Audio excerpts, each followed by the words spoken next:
hard-fought game, man. I talked to the head coach after, man. I saw those guys on film earlier versus Hermitage when we had to play them.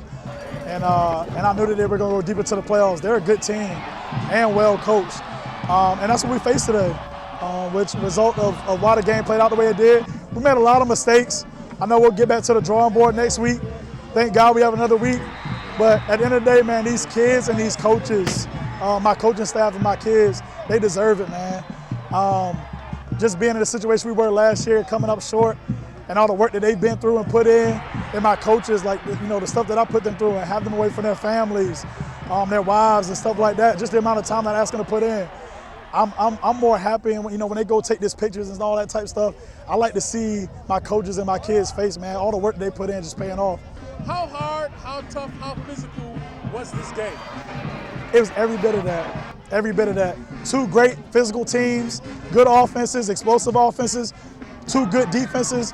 I mean, nothing more you can ask for. I mean, anybody, you couldn't leave this game in the third quarter. You couldn't leave this game early in the fourth quarter. You had to stay to the end. And that's what playoff football is about. A state championship caliber game. That's exactly what it was. Coach, you couldn't come to this game unprepared. You guys did your homework, you caught up, you knew exactly what they wanted to do offensively. They kind of got into a rhythm late in that fourth quarter. How were you guys able to keep your foot on their backs? I think it was both sides, man. Well, first of all, I think our special teams played huge. Yes. That is a factor. So I mean, we got to count for that. But then also on the other end, our defense played lights out. And even when the offense tried to get a rhythm, our offense, again, we were shaky. And then when we got it together, we helped the defense out. So it was special teams played lights out. Our defense played lights out. Offense played okay. The defense, I mean, it was a state championship football game, man. That team that's a state championship football team, and so are we.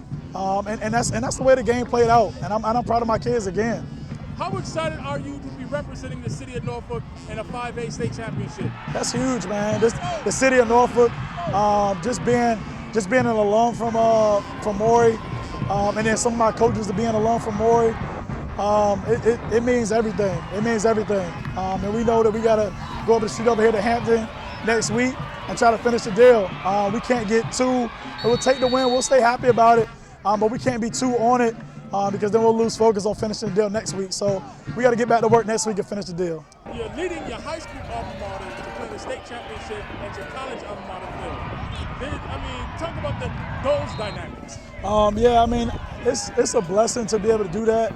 But I think it'd be bad of me to feed into that because then I'm taking away from my kids, right. and to thinking all that. So my focus is more so just getting ready for whoever the next opponent is, and let the rest take care of itself. I'm not going to be selfish and try to think about me being an alum there and all that type of stuff.